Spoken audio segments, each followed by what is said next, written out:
administrativas y de los posgrados en ciencias contables, bienvenidos a esta jornada. Yo sé que estos temas son muy importantes para todos. Cuando uno le hablan de la UPFP, hay un sentimiento especial de 101, lo digo por lo propio, y además todo el tema tributario.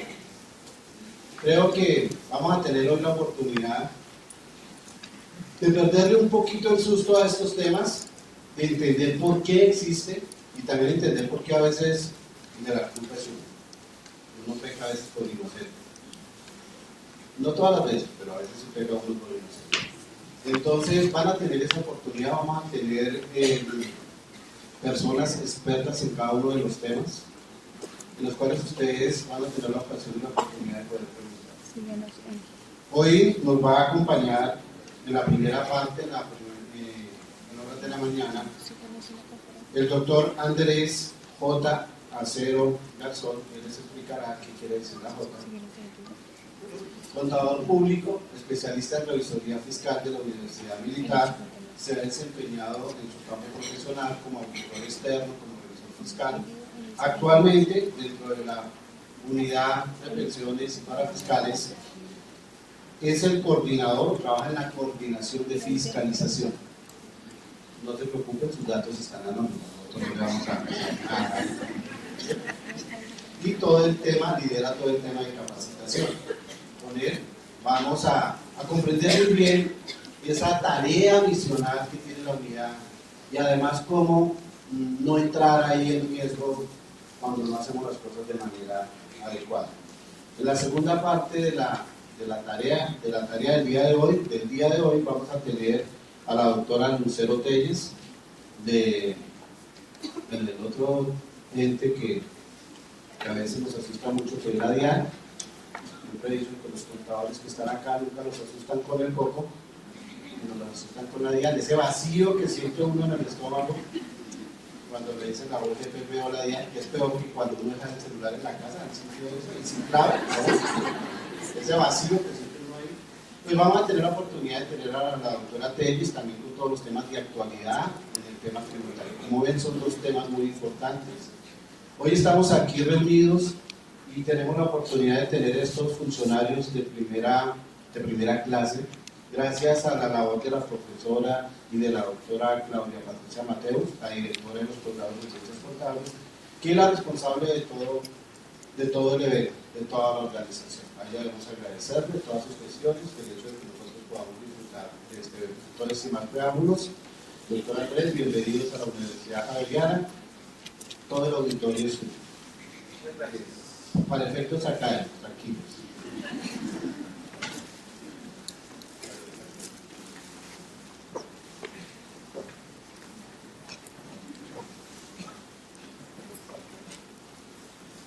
Bueno, buenos días, ¿cómo están? Buenos días. Espero que sigamos así de bien y nos vayamos con esa sonrisa con la que llegan mañana de hoy. Muchas gracias, doctor Raúl, por esta introducción tan maravillosa. Menos mal, si a mí me pasa algo muy curioso, porque cuando la gente viene, me han dicho por estadística que no firman la lista de acceso, de asistencia. Yo les digo, pero tranquilo, si nosotros revisamos por eso. ¿Sí? Lo que sí pedimos es a la salida que se vaya antes de las 12. Pues por efectos de tratar de conservar el auditorio, que no se nos vayan antes del tiempo. Entonces, pedimos el NIT de la compañía o una cédula para hacer una revisión aleatoria de algunos temas. Bien. Muchas gracias de verdad a la doctora Claudia porque ella se puso en contacto con la unidad para que pudiéramos traer este mensaje que para nosotros es fundamental. Para nosotros como unidad es más importante enseñar a la gente qué hacemos, cómo lo hacemos y por qué lo hacemos, y no que la gente reciba una comunicación de la UPFP y después diga ¿qué voy a hacer con esto? ¿Qué pasa con esto? ¿Cómo hago para defenderme? ¿Cómo puedo hacer un acompañamiento a muchos de mis clientes? Muchos de ustedes posiblemente son independientes, ¿cierto? algunos de ustedes trabajan en empresas, algunos de ustedes asesoran empresas. Entonces, lo que vamos a ver el día de hoy va a ayudarnos a construir ese conocimiento. Realmente aquí vamos a ver algunos temas muy técnicos de cómo se conforma el ingreso base de cotización, cómo se conforma la base de cotización para las empresas cuando yo tengo trabajadores acá. Nosotros somos unos convencidos en la unidad que muchas de las personas no cometen errores porque quieran cometer errores, sino porque las normas, el sistema de seguridad social es supremamente complejo. Entenderlo es complejo, no es fácil. Yo les decía ahorita al doctor Claudio, le decía a la doctora Claudia, oiga, si a mí me hubiesen puesto a liquidar una nómina cuando recién me gradué, y se cometió una cantidad de errores. Después trabajé en firmas de auditoría y en muchas hacíamos pruebas de nómina, pero eran pruebas muy básicas. Pero entender el trasfondo de liquidar una nómina, el trasfondo de hacer las cosas bien, requiere más o menos de unas 15 normas básicas, sencillas. Tener en cuenta esos criterios para poder hacer las cosas bien. En los independientes pasa algo parecido. En los independientes tenemos un grave problema, y es que el independiente per se durante muchos años creyó no estar obligado. Después, cuando dijeron, está obligado, no sabía por qué estaba obligado. Y un tanto adicional, que sabía que estaba obligado, por qué estaba obligado, no sabía cómo hacer el pago. Entonces se creaban los mitos urbanos de eso pague por usar el mínimo, eso pague por dos.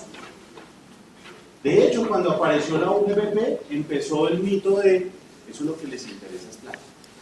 Eso pague ¿por cuántos paga? Por uno. No, pues pague ahora por dos. Paga por dos, no pague por tres. Eso es lo que les interesa es plata. Eso ponemos se calla en la boca. No, vamos a ver que no. Hay formas de hacer de una forma adecuada los aportes a seguridad social. Bien. Y vamos a ver, si nos alcanza el tiempo, qué tener en cuenta en esos procesos de fiscalización. Vamos a ver el ciclo de un proceso de fiscalización en la unidad, vamos a ver las normas que están allí asociadas, ese ciclo de ese proceso de fiscalización, y vamos a ver que después de este mensaje, la idea es que ustedes jamás lleguen a ese proceso de fiscalización. Para nosotros eso es lo ideal. ¿Bien? ¿Les parece bien? Voy a dejarlos al final con un poco de nuestros canales de atención integral ciudadana para que sepan cómo se pueden conectar con nosotros, cómo pueden hacer contactos con nosotros, y vamos a dejar un espacio amplio para resolver sus inquietudes.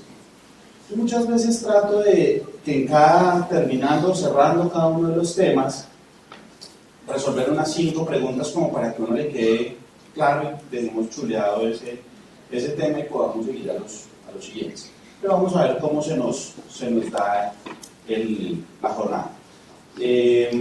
Voy a tratar también de, no sé, sobre las 10, 10 y cuarto, que hagamos un break, una pausa para que se tomen un café, pueden ir al baño, tranquilos, porque una vez es por no perderse, porque esto cada vez se pone más bueno. De verdad, esto cada vez se pone más bueno. Entonces uno por no perderse nada, entonces está ya, pues 15 minutos para que por favor y podamos seguir para que no extendernos más de las 12, 12 y media posiblemente. Entonces, ¿qué es eso de la unidad de gestión pensional y para fiscales? Cuando nos crea el gobierno nacional, dice, oiga, nosotros tenemos un grave problema dentro del sistema de la protección social. Y entonces dice, hay 2 problemas importantes.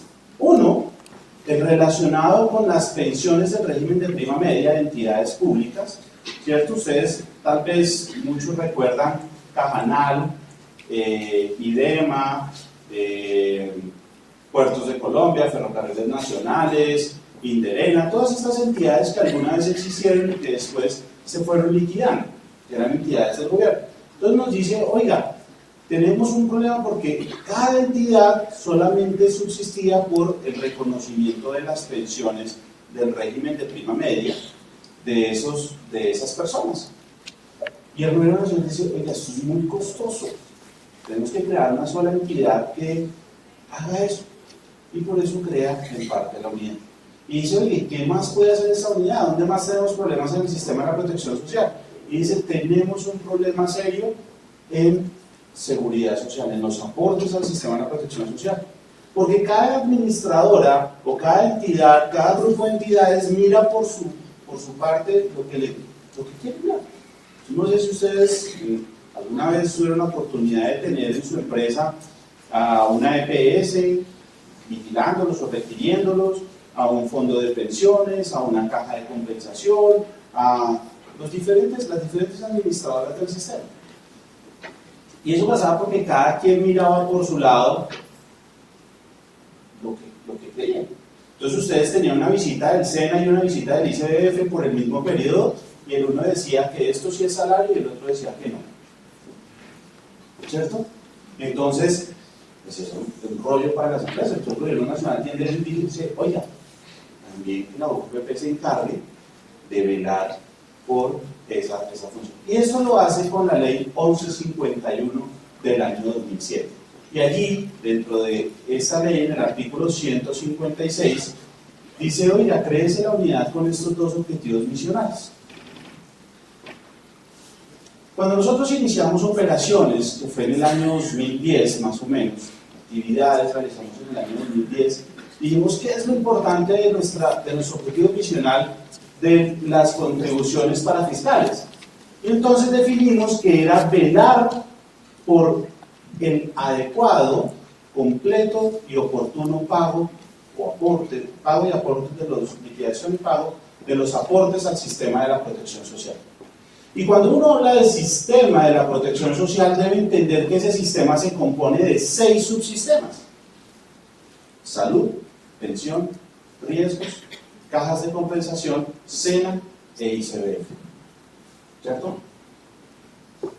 Hoy día hablamos, o desde el año 2012 venimos escuchando que las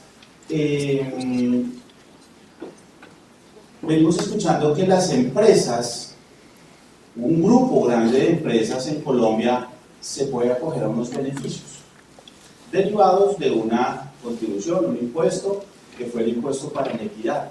¿Sí lo recuerdan? La ley 1607 del 2012. Entonces, aquí en este impuesto, cuando se crea este impuesto, se crea asociado a ese impuesto unos beneficios. ¿Cuáles eran los beneficios? Una reducción de aportes en salud, pasando del 12.5% al 4%, y el 4% ¿quién lo paga? El empleado. Quiere decir que la empresa se quitó ese gasto de allí. Había una exoneración de aportes en el SENA y el ICBF. Eso suma entre los dos un 5%. ¿Cierto? Entonces, las empresas vieron, oye, esto sí, ahora sí conviene incorporar a los trabajadores en la normativa. Esa asociación, en el ejercicio que nosotros hemos hecho de ver esa asociación de los aportes a seguridad social con la parte tributaria, que cuando uno le dicen para fiscales, entonces uno dice, ese es el impuesto sobre la nómina, ¿cierto? Entonces uno dice, pues, ¿qué beneficios tiene? Además vemos todos los días en televisión que en salud estamos graves, ¿cierto? En pensión, el mito urbano es que uno nunca se va a pensionar. Y en riesgos laborales, que las administradoras le ponen un problema para poder reconocer una contingencia. Nosotros hemos querido dejar un mensaje, y es que, hombre, eso sí, esa es la realidad, toca cambiarla, pero el primer paso lo tengo que dar yo. Cuando yo doy el primer paso, yo logro identificar que los aportes a seguridad social son más que un tributo. Realmente, cuando yo hago aportes a seguridad social, lo que hago es cubrir riesgos o trasladar riesgos. Cuando yo hago aportes en salud, ¿qué riesgos estoy cubriendo? La enfermedad, ¿cierto? Y no solo la mía, sino la de mis beneficiarios. Y estoy cubriendo un riesgo muy importante, el económico. Cuando yo hago aportes en salud y me incapacitan, entonces me dan un reconocimiento económico, ¿cierto? 66,67%. Ahora bien, hay otra cosa que nos cubre o que pasa cuando yo hago aportes a seguridad social, y es que adquiero un derecho. ¿Cuál es el derecho? A los servicios de salud. Pero ¿qué es lo que pasa? Que uno no va a los servicios de salud como corresponde. ¿Quiénes son mamás? Levanten la mano las que son mamás. Cuando son mamás, ustedes no le preguntan a los hombres, porque nosotros somos muy desjuiciados con ese tema, ¿sí? Pero las mamás sí me pueden decir con total certeza, cuando el niño tiene entre 0 y 1 año, ¿cada cuánto lo llevan al médico? Cada mes, cada 2 meses, ¿cierto? Cuando pasa el año, como hasta los 3 años, ¿cada cuánto lo lleva? ¿Cada 6, cada 3, cada 6 meses? Después de los 3, 5 años, ¿cada cuánto lo lleva? Cada año, ¿cierto? ¿Hasta cuándo? Yo siempre he dicho que hasta que el chino se aguante. Sí, yo me aguanté como hasta los 14, 15 años. Eso pasa. Hagan ustedes el ejercicio de ver una UPC. Ustedes sí saben que cuando uno hace aportes a seguridad social, de los aportes que hace, eso no entran a las EPS, sino que eso entra a una cuenta que antes se llamaba el FOSILA, era muy conocida, ahora se llama ADRES, y es una administradora de los recursos en salud. Y esas administradoras lo que hacen es reconocerle a las EPS un valor denominado UPC. Y la UPC, si uno va y mira esa resolución del ministerio que dice cuál es la UPC, por los niños más pequeñitos, hasta cierta edad va disminuyendo, pero un niño pequeñito, la UPC es como de $1.000.000 pesos, millonario, y empieza a bajar la UPC. ¿Por qué? Porque empieza a ir menos a la asistencia médica. Y entonces baja, pero eso no sigue en una tendencia a la baja, sino que después vuelve y sube. ¿Por qué pasa eso? Porque con la edad, otra vez empieza uno en la era del cóndor. Con dolor aquí, con dolor aquí, con dolor aquí. Y en ese ejercicio, pues la UPC otra vez empieza a incrementar. ¿Ven? Entonces, en ese tiempo valle, la UPC es muy bajita. ¿Y por qué es muy bajita? Porque hay estudios que dicen que la gente no viene. Si uno fuera con el derecho que tiene de ir al médico, pues si hiciera sus chequeos preventivos, todas sus cosas, pues muy seguramente su calidad de vida fuese mejor. Bien, eso pasa con los aportes en salud. Con los aportes en riesgos laborales, traslado riesgos. ¿Cuáles riesgos traslado? Enfermedad, accidentes laborales que generan una enfermedad, que generan una incapacidad, que puede generar una discapacidad del trabajador o puede generar la muerte del trabajador. Cuando yo cumplo 3 requisitos básicos, y esto es como empleador o como independiente, entonces me afilio o me afilio a mis trabajadores o me afilio a mis trabajadores por el riesgo que le corresponde, por la categoría de riesgo que les corresponde, o me afilio de acuerdo con el riesgo que me corresponde y pago oportunamente. Con esos 3 requisitos básicos, yo entro a trasladar el riesgo. Todo lo que le pase a un trabajador o todo lo que me pase a mí, se lo traslado a la administradora. Será ella la que tenga que empezar a cubrir esa contingencia. Hay empresas en Colombia que se han liquidado por un accidente laboral, porque no tenían riesgo y fue la empresa la que tuvo que entrar a subsanar el siniestro del trabajador. Una pensión en Colombia puede arrancar, una pensión de sobrevivencia puede arrancar en alrededor de 180 millones de pesos en indemnización. 180 millones de pesos en una empresa, por más grande que sea, tambalea. Y eso depende de lo que tenga el trabajador. Esposa, hijos menores de 25 años, porque hay que garantizar. Yo siempre digo que uno ve en televisión, no en vano, cuando entrevistan que hay un accidente y entrevistan a la persona, dicen, no, es que era un buen muchacho, se me mantenía, mantenía a toda la familia, era el que velaba por todo. No es en balde eso. Entonces miren que hacer aportes a riesgos laborales es, al final del día, que estoy comprando un seguro. Y muchas empresas, uno muchas veces se compra un seguro para uno o para los trabajadores. Ahí tiene un seguro. Y con pensión, yo siempre hago esta pregunta: levante la mano el que no aspira a llegar a viejo. ¿No aspira a llegar a viejo? Departamento de Psicología.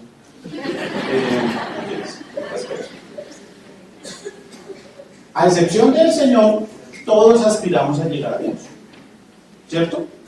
Y si uno aspira a llegar a viejo, pues es lógico que uno aspire a una pensión. Debería ser lógico, ¿cierto? Lo que pasa es que, ¿quiénes tienen cédula de 1.000 millones aquí? Las mujeres pueden levantar la mano, la que más tiene debe tener 30, 31 años. Todavía se puede decir la edad.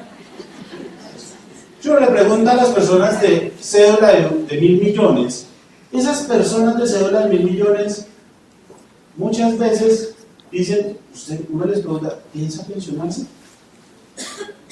Dice que sí. ¿Alguien no piensa pensionarse de cédula de 1.000 millones? ¿Sí? Entonces, claro, porque entonces está el mito urbano. Es que cuando me vaya a pensionar ya será para los 80 años, como va eso. Y entonces esa es la especulación que uno dice, oiga, nunca me voy a pensionar. Y como nunca me voy a pensionar, pues no hago nada hoy para pensionarme. Pero ¿qué sabe uno que no cambien las edades? ¿Y qué tal que uno cuando esté llegando, las mujeres a los 50 y tantos años, los hombres ya a los casi 60, empiecen a decir, venga, yo soy la pensión, yo llevo trabajando toda la vida y ahora qué? Entonces venga a ver y revisamos a ver si, oiga, porque como que sí. Yo me acuerdo que en el año 2018 un tipo allá se paró y dijo que de pronto no sé si iba a pensión y me llegó a ver si me llegó. Venga a ver y miro, a ver si están todas las semanas que coticé, venga a ver y miro si por lo que yo ganaba en ese momento, efectivamente es lo que me aparece allá en mi extracto. Hagan el ejercicio ustedes en sus familias, pregúntenle a alguien que se haya pensionado hace poco o que esté próximo a pensionarse. Se sabe toda la historia laboral. ¿Cuánto trabajó? ¿En qué año trabajó? ¿Quién era el jefe? Se acuerdan de todo, empiezan a recordar todo. No, porque les tocó hacer el levantamiento de la historia laboral. El problema grave que han tenido muchas personas es cuando aparecen vacíos en la historia laboral. Y usted después de 20 años, ¿a quién le va a reclamar? Salvo que haya trabajado en Bavaria o estas empresas que llevan. Las empresas en Colombia, por estadística, un buen porcentaje no dura más de 10 años. Y como hasta el 80% de las empresas subsisten máximo 20 años. Es decir, que si usted trabaja en una empresa a los 25, 30 años, ya a los 50 es muy posible que no exista. ¿A quién le va a reclamar ese derecho? Porque acuérdense que las pensiones es un derecho irrenunciable e imprescriptible. Pero si usted no tiene a quien reclamarle, esa plática se pierde. Esas semanas se pierden. De los que estamos aquí con exactitud, ¿quién me podría decir al día de hoy cuántas semanas cotizadas tiene? Mal contados 10. Y de esos 10 que levantaron la mano, ¿cuántos me podrían decir cuánto tienen ahorrado? 8.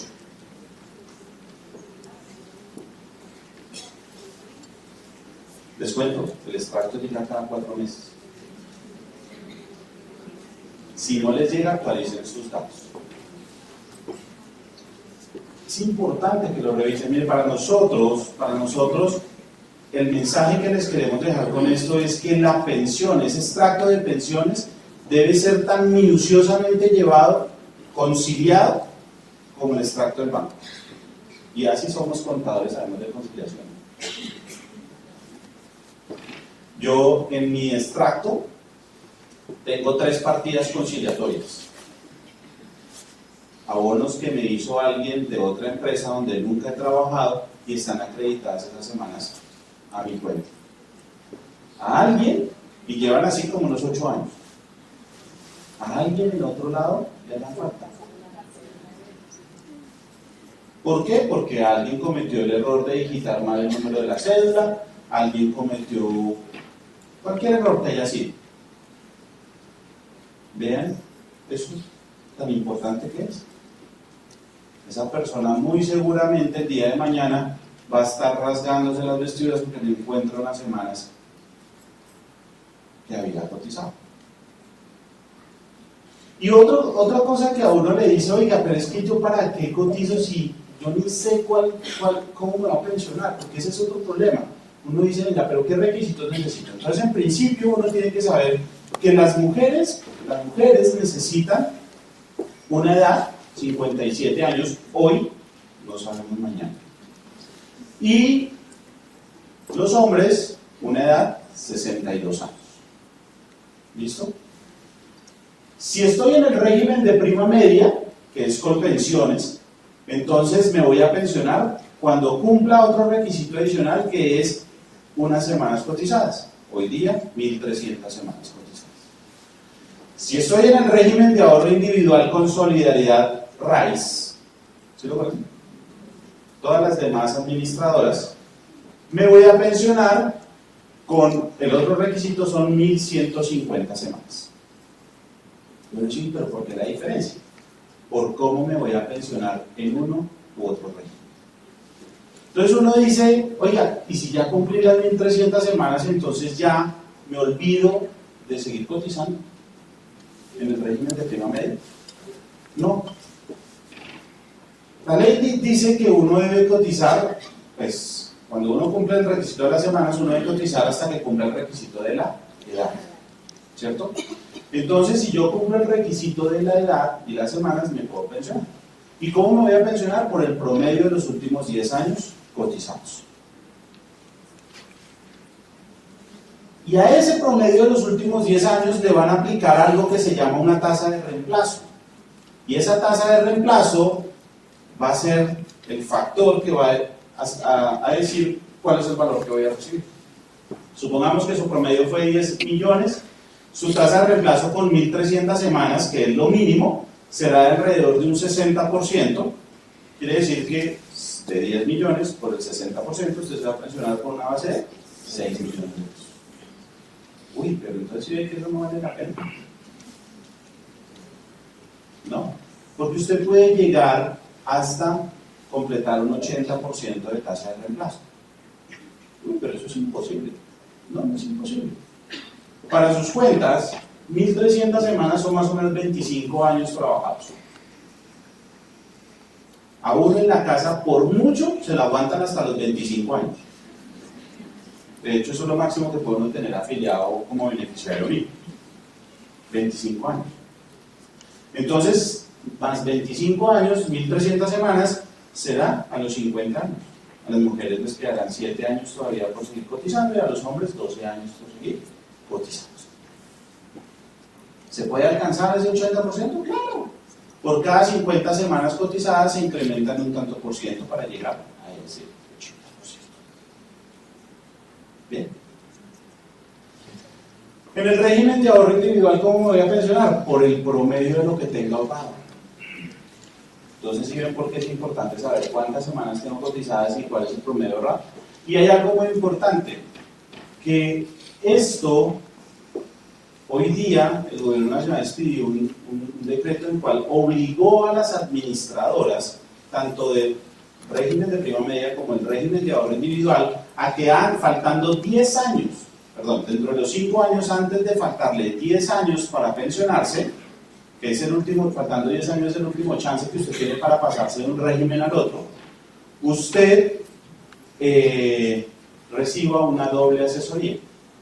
¿Doble asesoría qué es? Que el fondo de pensiones del régimen de prima media, por pensiones lo va a llamar y le va a invitar y le va a decir, mire, usted con su historia laboral se va a pensionar así.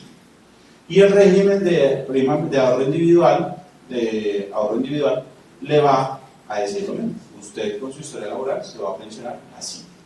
Ese era un problema, eso fue algo que se generó después de un grave problema que hubo con muchos pensionados que estaban en el régimen de prima media y cuando apareció el régimen de ahorro individual se trasladaron al régimen de ahorro individual. ¿Ustedes saben por qué fue masivo ese traslado de las personas del régimen de prima media al régimen de ahorro individual? Porque había desinformación. Muchos pensaban que se iban a pensionar antes. Y algunos hombres cayeron en ese juego porque la asesora de régimen de prima media era lindísima, la de contenciones, pero no era tan buena. Y alguien me dice por ahí siempre en las conversaciones, y entregaban espejo.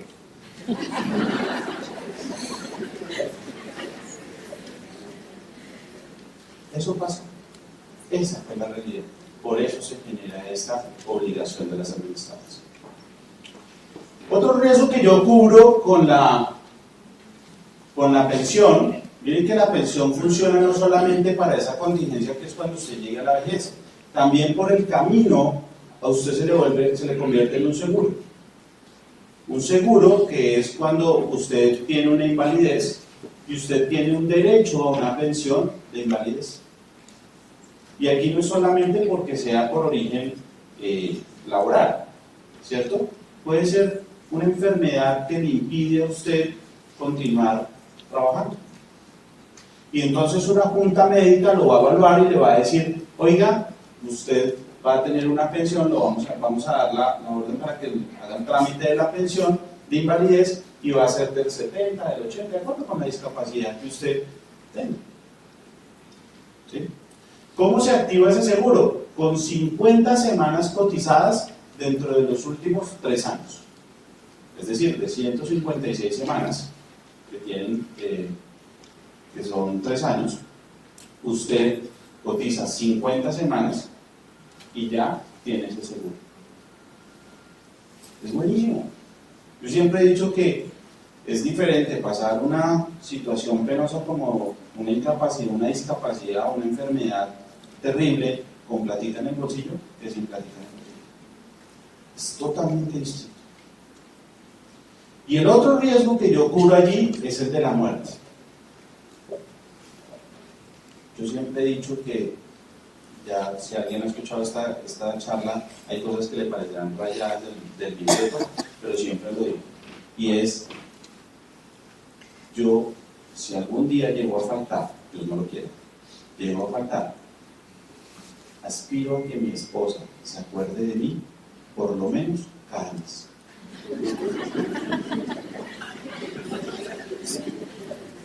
Claro. Usted se imagina, yo todos los meses voy y le digo allá a la señora Ana, y le digo, señora Ana, mire, Ana, le digo, señora Ana, tome el chequecito, lo que gano, aquí está para sus blusitas, sus boticas, sus cositas, me da lo del almuerzo, lo de los bucecitos, el Transmilenio, la tarjeta de y ya. Como buen esposo que soy. ¿Quiénes hacemos lo mismo? Levanten la mano.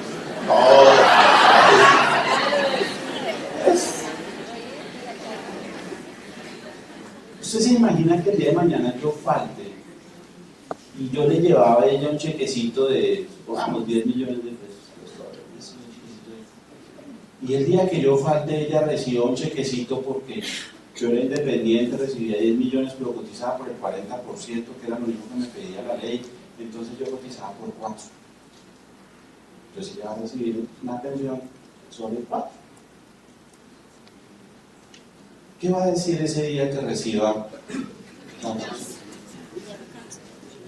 Hasta después de muerto me amargó la vida. Esas son cosas que no traemos a presente, pero pueden pasar. Mis hijos, mi esposa, los puedo poner en un riesgo económico. Y es lo mismo, pasar la tristeza, la amargura, el dolor de la ausencia de su esposo sin plática es diferente a pasarla con. Es diferente. Usted tiene un estilo de vida, un estatus de vida, un ritmo de vida. Usted está acostumbrado a tener un ritmo de vida de 10 millones. A mí me parece algo curiosísimo, no sé si a ustedes les pasa, a mí me pasa. Cuando yo me ganaba 1 millón, gastaba y vivía arrancado con el millón. Un día me subieron el sueldo y me ganaba 2, y me alcanzaba y vivía arrancado con 2. Empecé a ganar 3 y me alcanzaba. Es algo curioso, ¿cierto? Pero nunca es suficiente. Entonces uno tiene un ritmo de vida de 10 millones, pues bajarse a 4, va a doler. Bajo. ¿Bien? Ese es un mensaje que les queremos dejar a ustedes. En cuanto a la caja de compensación, el CNE, el CIBE y el ICBF, miren, allí lo que uno hace cuando hace estos aportes es cumplir fines sociales, un fin social. La misma Constitución Política de Colombia lo contempla, los fines sociales, con las cajas de compensación, por nuestros trabajadores, los que devengan menos de 4 salarios mínimos, como núcleo familiar, tienen el derecho ¿a qué? Al subsidio familiar. Si usted hace cuentas cuánto cotiza por una persona el salario mínimo, que en Colombia la mayoría de los trabajadores ganan el salario mínimo, ¿cierto? Entonces, usted hace ese cálculo, va a ver que la cotización no es más de 30.000 pesos. Y la cuota monetaria que les dan es de alrededor de 29.000. Y a veces es por cada hijo. Y muchas veces en estas familias no hay un solo hijo.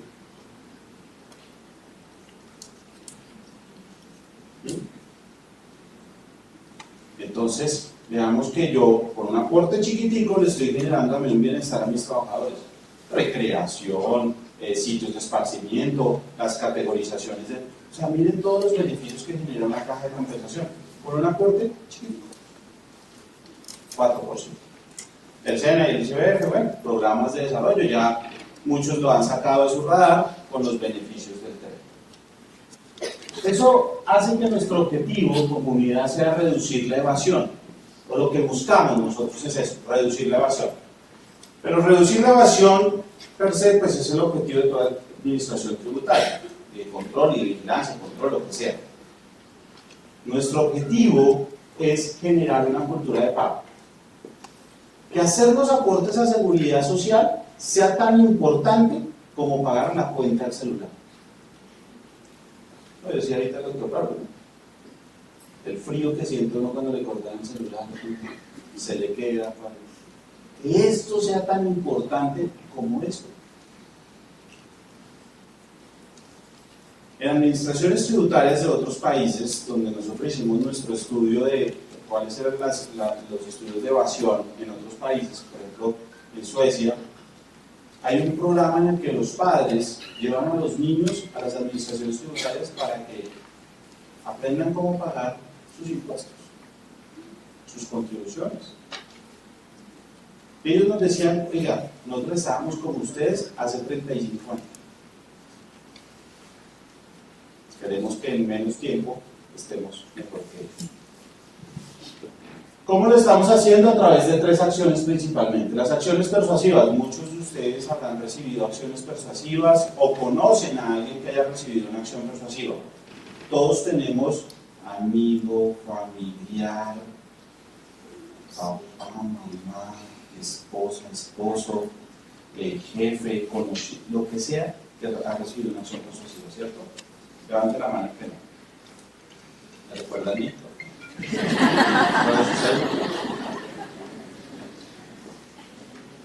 Casi todos, entonces, casi todos hemos recibido acciones persuasivas. ¿Qué es lo que busca una acción persuasiva que llega por parte de la UFP? Invitarlos a que cambien un comportamiento de pago. Miren, hoy día estamos en la era de la información, ¿cierto? Y poder saber cuánto tiene, cuánto recibe alguien, cuál es su promedio, es muy fácil. Yo siempre digo, en esta era, o a usted lo reportan, o usted reporta. ¿Sí? Y de allí se derivan las acciones persuasivas. Las acciones de sensibilización son estas. Ustedes, más o menos 300 personas que están, más las que están siguiendo esta charla, acaban de adquirir un compromiso con la UFP. Se vuelven un brazo extendido de la UFP. A partir de hoy sus vidas no serán iguales. ¿Y por qué? Porque uno, cuando le llegue a alguien y le diga, oiga, mire que es que me llegó esta gente, ustedes saben la verdad, qué van a hacer, cómo los van a acompañar, cómo los van a orientar, ustedes mismos en sus vidas personales, en sus actividades, ustedes van a empezar, y ese es el objetivo de esta sesión, que ustedes empiecen a ser unos transmisores de esa información que vamos a dejarles hoy. Esas son las acciones de sensibilización y las acciones de fiscalización, que si vemos están como en una pirámide invertida, es porque es desde donde mayor cobertura tenemos hacia donde menor cobertura tenemos. Las acciones de fiscalización realmente es muy pequeño nuestra acción. O sea, al que le llega una acción de fiscalización, de verdad, porque es muy de buenas. Realmente, miren, las acciones de fiscalización o todas estas acciones, yo les decía lo de la lista de asistencia, es porque nunca es a dedo. Nunca es porque yo le pregunte el nombre de identificación, nunca es porque yo diga, si alguien me pisó en Transmilenio, entonces venga a ver cómo se llama usted. No, no es así. Estos están unos modelos de análisis de datos en los cuales sale una selección de probabilidad de evasión. Y lo que hemos hecho desde hace un par de años, 2015, 2016, finales de 2015, 2016 y 2017, son hacer demasiadas acciones persuasivas, demasiadas invitaciones a que cambien el comportamiento de pago. A los empleadores, ¿por qué les llevan acciones persuasivas? Porque omiten hacer sus aportes y creen o se creen beneficiarios del CRE. Y ahora vamos a ver por qué uno dice, pues yo soy beneficiario del CRE. Claro. Y puede ser que no sea beneficiario del CRE. Es altamente probable que usted, el que crea que es beneficiario, no es. Y nosotros hicimos un estudio, un análisis de información donde identificamos que muchos aportantes que se habían acogido a este beneficio del CRE no tenían la posibilidad de hacerlo. Les llega porque hay inexactitud en los aportes a seguridad social. Yo les decía ahorita, uno reporta o no lo reportan. La información exógena, las entidades financieras, todo eso sirve de insumo para que nosotros hagamos una serie de cruces de bases de datos y podamos determinar que usted no está cotizando por lo que efectivamente devengan sus trabajadores.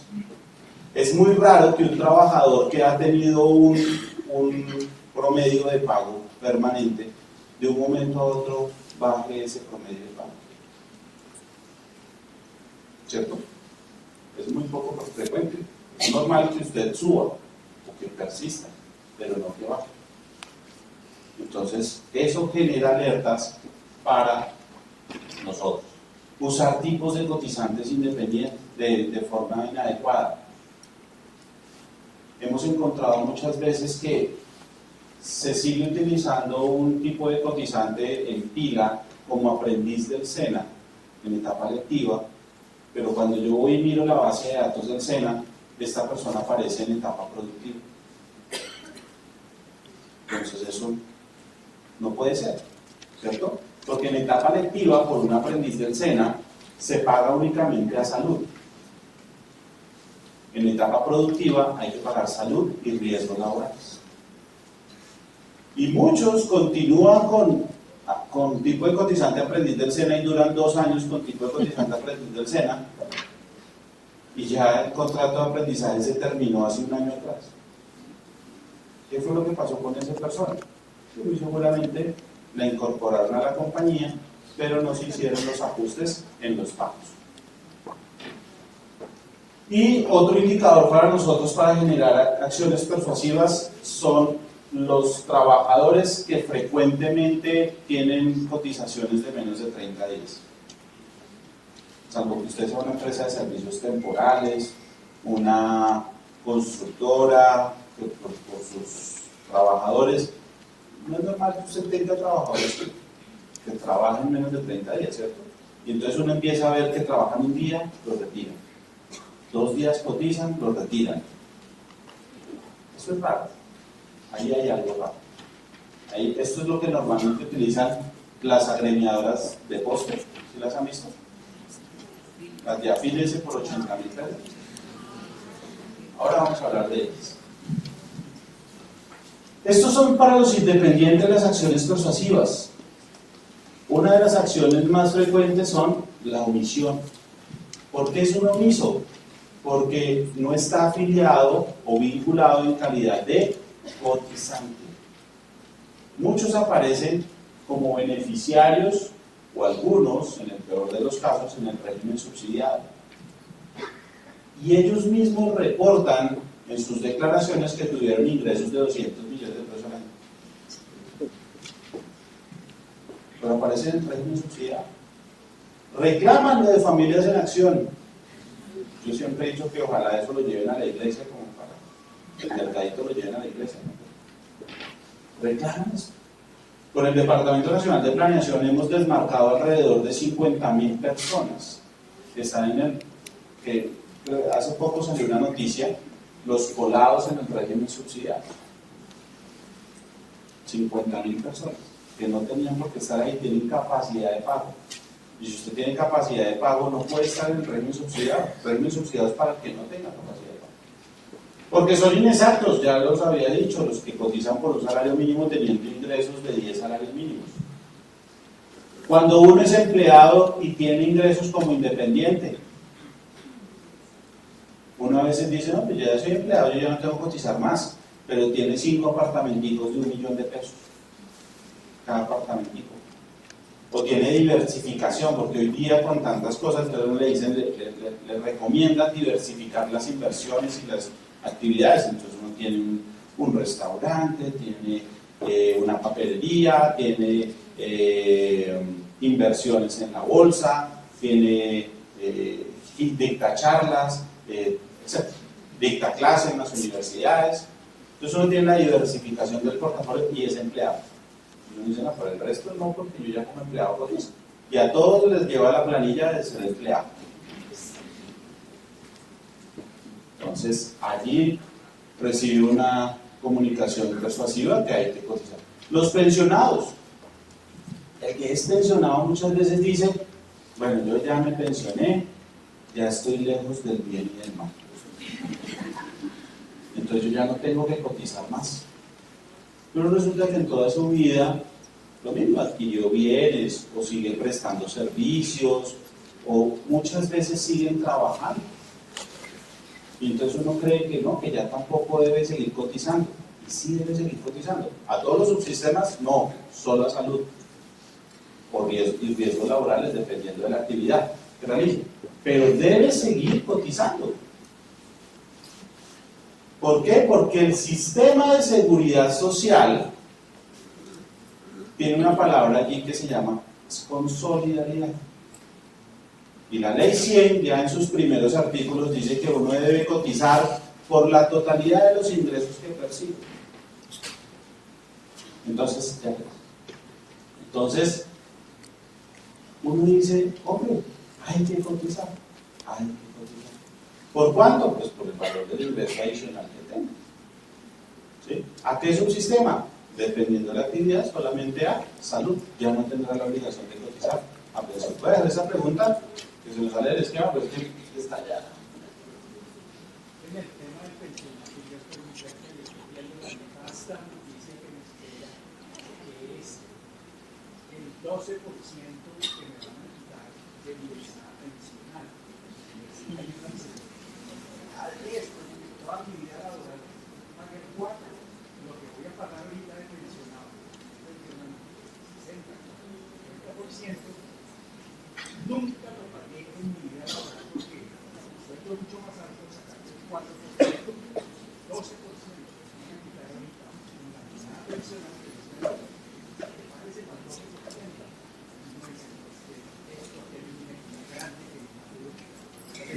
Digamos que, a ver, ahí pasa una cosa interesante. Cuando uno es empleado, uno no lo ve y uno dice, yo solamente el 4% toda mi vida. Pero los que son independientes saben que es el 12.5% toda su vida. Lo que pasa es que cuando uno es empleado, compartimos la carga. Entre el empleador y el trabajador compartimos la carga. ¿Sí? Yo siempre he dicho que en un análisis, y lo he visto, en análisis de gastos, siempre se dice, cuando uno va a hacer el análisis de salarios, uno dice, venga, ¿cuánto es el salario de la persona? No sé qué cosa. Bueno, pero si ganara esto y si él, le incluyen toda la seguridad social y todo en el salario de la persona, porque al final del día la empresa tiene que contar con que es un todo lo que está pagando. ¿Sí? Entonces, aquí lo que pasa es que cuando uno es empleado hay una solidaridad. Ahora bien, esperemos que prospere lo que ya había prosperado, ya había sido aprobado por el Senado, que era que los pensionados quedaran con una cotización del 4% únicamente, que faltó porque lo sancionara el presidente.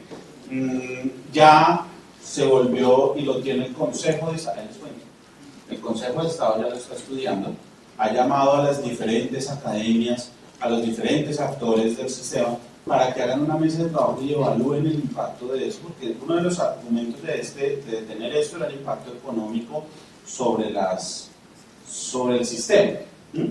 Sobre todo porque pasa eso, la curva de UPC vuelve y sube, ya en el ocaso de la vida llega otra vez al tope más alto de UPC. Entonces, pues esperemos que eso pase. ¿Sí? Si no, pues es como todos los pensionados que han estado de aquí hacia atrás, que siempre han tenido una reducción del 12%, un descuento del 12% en su sistema de salud. Eso ha sido así. Señor.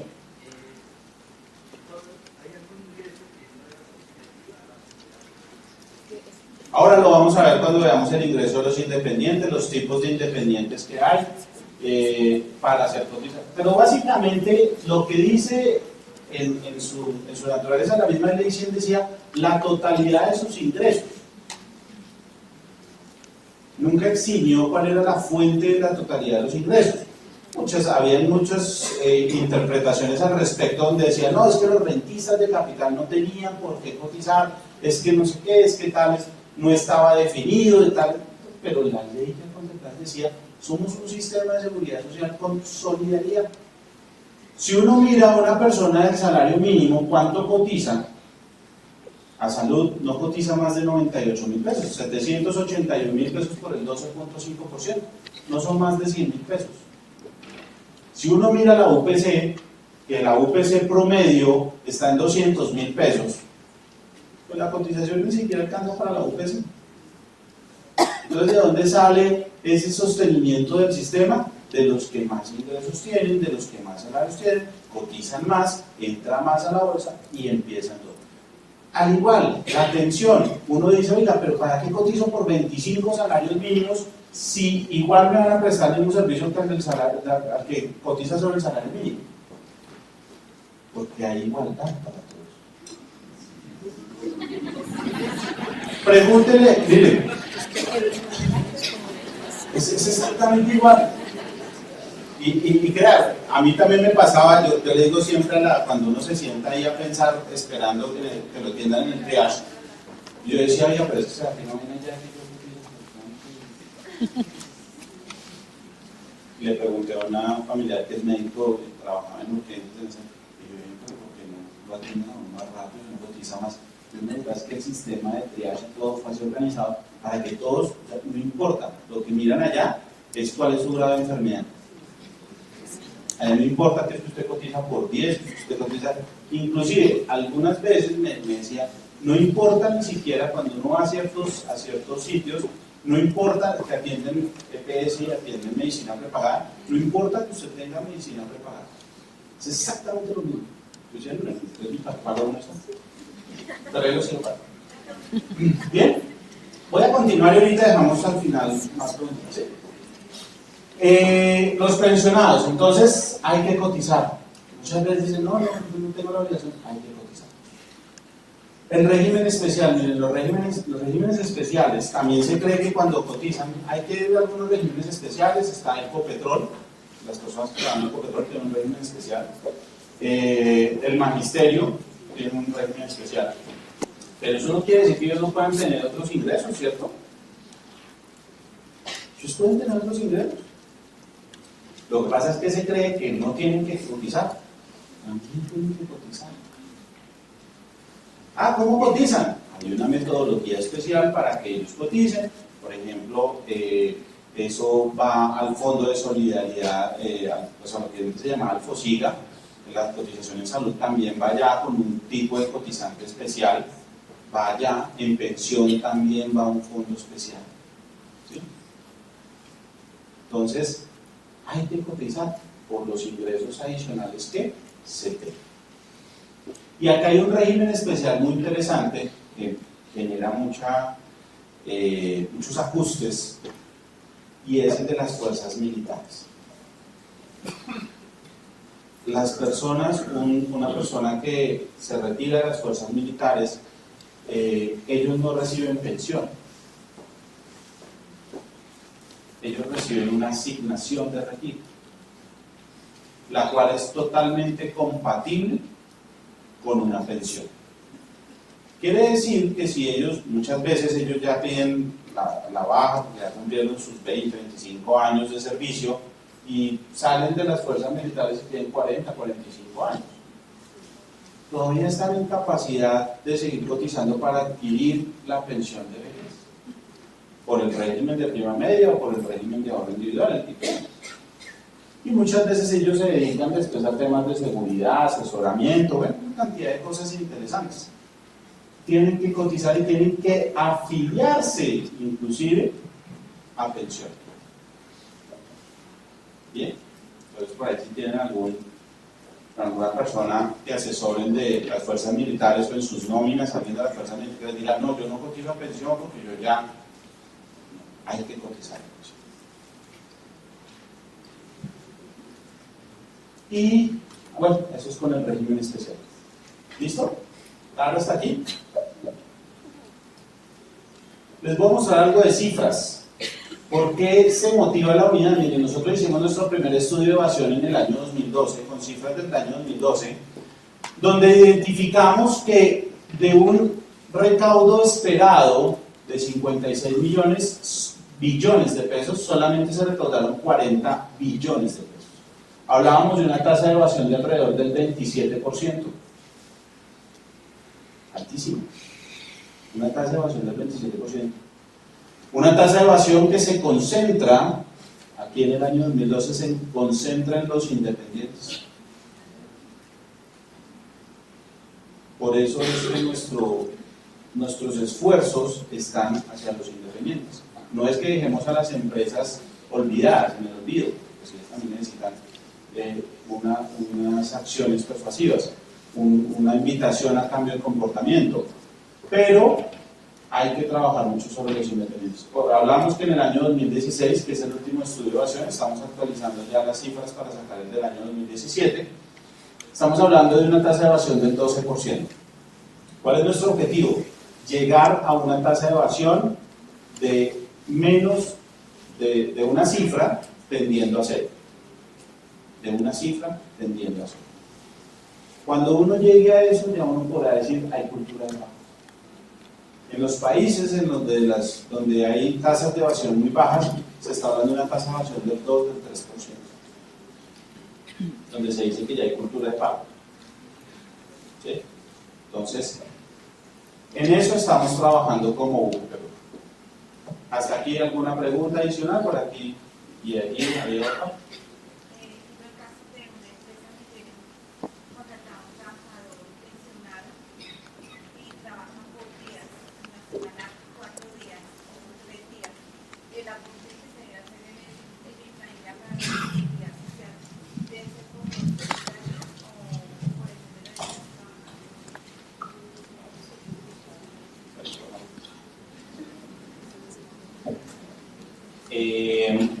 Pues a ver, mire, ahí tocaría evaluar cuál es la naturaleza del contrato, porque hay una figura que permite hacer la cotización solamente como trabajador ocasional. Ahora lo vamos a ver, lo vamos a mencionar, es una figura especial. Pero si esa persona es como medio tiempo, que podría ser otra de las figuras, pues lo que hace es que va a cotizar a salud, únicamente riesgos laborales y caja de compensación, SENA y CBF si le corresponde, bueno, dependiendo del ingreso que tenga. Para ser trabajador ocasional hay unas condiciones especiales, que lo vamos a ver ahora, cómo es el ingreso que recibe, cuál es la periodicidad, la naturaleza del contrato, pues eso se ve. ¿Sí?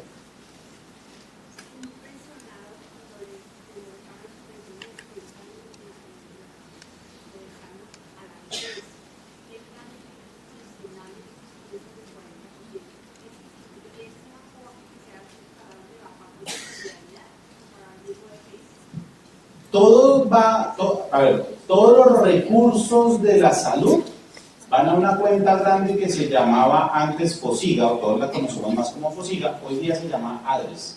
¿Sí?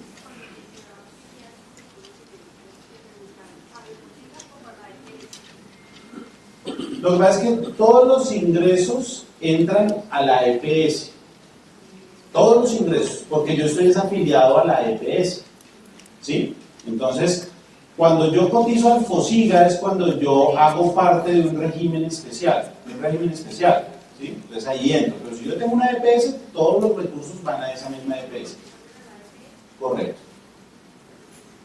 Sino que la EPS es una administradora, ¿no? Y ella lo que hace es que coge su pedacito de la UPC y traslada el resto de los recursos a el FOSIGA.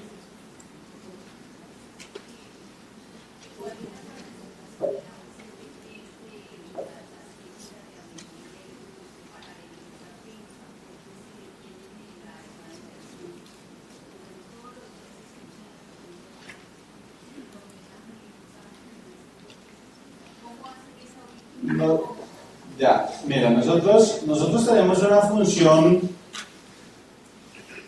digamos por así decirlo, limitada, porque nosotros velamos porque los recursos ingresen al sistema, a los diferentes sistemas. Pero nosotros no vigilamos, nuestra competencia no está en vigilar qué hacen con los recursos. Eso ya le comprende a las superintendencias, los ministerios, que les compete vigilar ese uso de los recursos. ¿Sí? La superintendencia de salud tiene que mirar los recursos, la superintendencia financiera qué pasa con lo de las pensiones, el ministerio también es el que vigila el supersubsidio, las cajas de compensación, pero el riesgo laborales también lo revisa la superintendencia financiera, también mira los riesgos laborales, como aseguradoras. Entonces cada uno tiene su competencia de velar de que esos recursos se apliquen como corresponde, ¿sí? Y se den el uso que corresponde. En el tema de salud, que yo creo que es el que más a uno le duele, en el tema de salud, pues uno dice sí, y nosotros en el consejo directivo tenemos al ministro de salud. Le decimos, oiga, ayúdenos, porque es que nosotros echamos este cuento, sí, chévere y toda la vaina, pero también tenemos que ir mejorando el servicio de salud. ¿Sí? En Colombia, a pesar de lo crítico y lo complejo y que muchas veces nos quejamos del servicio de salud, hay estudios donde dicen que es de los mejores servicios que hay a nivel mundial. ¿Cómo era el resto? Miren, ¿y por qué se dice eso? Porque los cubrimientos en salud que hay en Colombia, puede ser que la atención no sea, pero los cubrimientos en salud son mucho mayores que en otros países. De hecho, nosotros en Colombia tenemos turismo médico. Si ustedes van a Medellín y entran por el aeropuerto de Río Negro, cuando están bajando del aeropuerto de Río Negro van a ver una clínica ya lindísima. No, de hecho es un edificio que no parece ni clínica ni nada. Un edificio así grandísimo, bonito, con el puerto, toda la cosa. Allí es donde es una clínica especializada en turismo médico. La gente llega al aeropuerto internacional de Río Negro, va, le hacen su tratamiento, sale otra vez y se va. Turismo. Para nosotros es bien sabido que personas que viven en el extranjero siguen cotizando a salud en Colombia, porque muchos de los tratamientos vienen a hacerlos en Colombia, porque en el extranjero no hay cubrimiento para eso. Inclusive los tratamientos odontológicos. Hay gente que le sale más barato venir a Colombia a hacerse un tratamiento odontológico, que aquí lo tiene incluido el POS, que hacérselo afuera, donde no está incluido el POS. Entonces, sí, hay muchas cosas que mejorar, pero yo siempre le digo algo en los auditorios que estoy, y es, alguien tiene que dar el primer paso. Y buena parte de por qué lo exigimos es porque muchas veces no hacemos las cotizaciones que nos corresponden.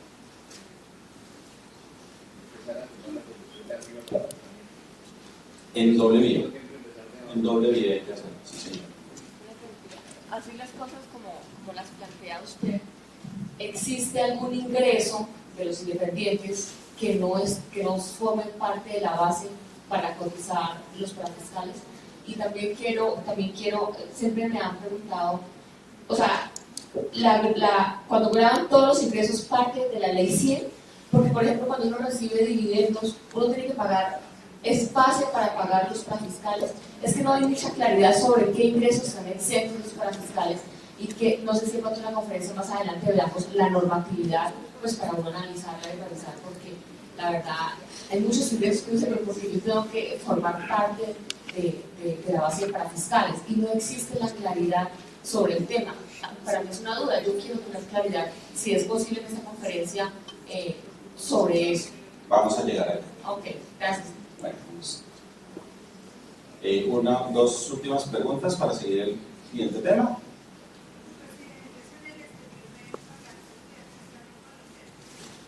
En principio, no. ¿Por qué?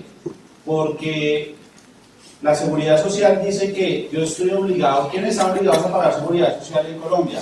Los residentes en Colombia. ¿Por qué están obligados a pagar seguridad social? Porque el Estado les está prestando un servicio. ¿Sí? Entonces, yo no puedo pagar salud, yo no pago salud. Si vivo en Londres, pues, ¿para qué voy a pagar salud si aquí? Entonces, existe la confusión del hecho de que tenga ingresos en Colombia, porque puede tener ingresos en el país, pero no es obligado a cotizar a seguridad social. Lo puede hacer de forma voluntaria. Ahora bien, ¿cuál es el único subsistema que contempla la ley que lo puede hacer de forma voluntaria? El subsistema de pensión. ¿Sí?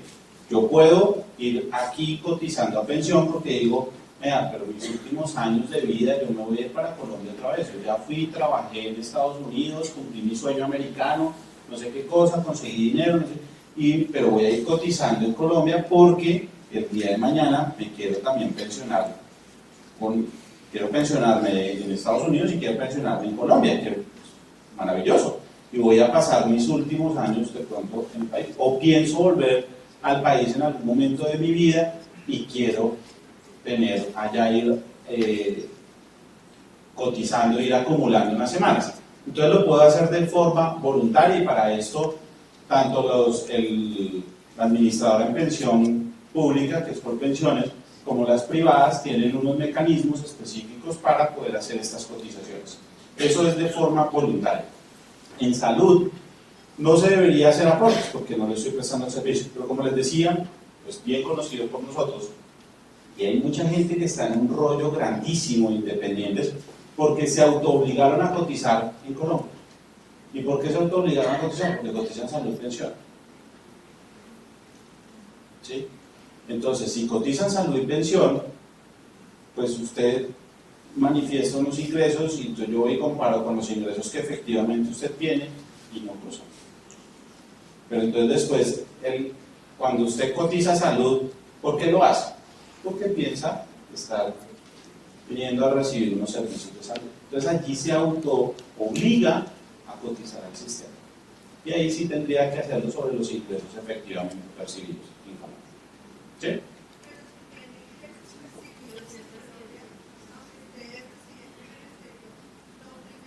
No, no lo obligamos. A ver, él se autoobliga cuando hace cotizaciones a salud y pensión como si fuera un residente en Colombia. ¿Sí? Ahí se autoobliga y pues ¿por qué debe cotizar? Por los ingresos efectivamente percibidos en el país. Cuando lo hace de forma voluntaria, ¿qué es lo que puede hacer? Hace la cotización a pensión. Y hay un tipo de cotizante especial para hacer esas cotizaciones cuando es extranjero. ¿Sí? Cuando no es residente en Colombia, perdón. Cuando no es residente en Colombia. Hay un tipo de cotizante especial. Ahí nosotros no lo vamos a obligar, puede cotizar por el ingreso que quiera, porque no lo ata al ingreso efectivamente percibido. Buenos días, yo tengo una consulta con mis empleados, pero la empresa cuando está en Colombia viaja y se radica en otro país, pero sigue laborando para esa empresa aquí en Colombia. Tengo la obligación de seguir pagando, pues como empleado le puedo seguir pagando acá, o ya tendría que cambiar esa. Esos normalmente se denominan los expatriados. Entonces es una persona que su vinculación laboral está en Colombia, pero reside en otro, pues, presta unos servicios en otro país. En principio vuelve a pasar lo mismo. La obligación de cotizar a seguridad social en pensión está en Colombia. Que él no es residente, yo le presto servicios, salvo que su familia resida en Colombia. ¿Sí? Y él como sus dependientes, si él tiene dependientes y ellos viven acá en Colombia, pues toca hacer la cotización a salud y por ende a pensión en Colombia. ¿Sí? Pero muy seguramente la empresa también tendrá que afiliarlo al sistema de seguridad social allá en el país en el que esté. Sucede lo mismo cuando yo tengo una persona que viene de otro país a Colombia y en principio, ¿cuál es la obligación de afiliarlo cuando viene a trabajar a prestar servicios en Colombia? A salud, riesgos y caja de compensación, pues, de acuerdo por lo que hizo un empleado. ¿Sí? Pero si él adquiere el estatus de residente en Colombia, tiene que cotizar a pensión también acá en Colombia. Salvo que haya un acuerdo multilateral que permita que se le depositen las pensiones en ese país, en su país de origen. Por ejemplo, con Chile tenemos ese acuerdo, eso está arreglado por ley, y una persona de Chile que venga a trabajar acá, puede nunca cotizar, pero acreditando que le están cotizando allá en Chile. ¿Sí? Porque y tenemos con 4 países más.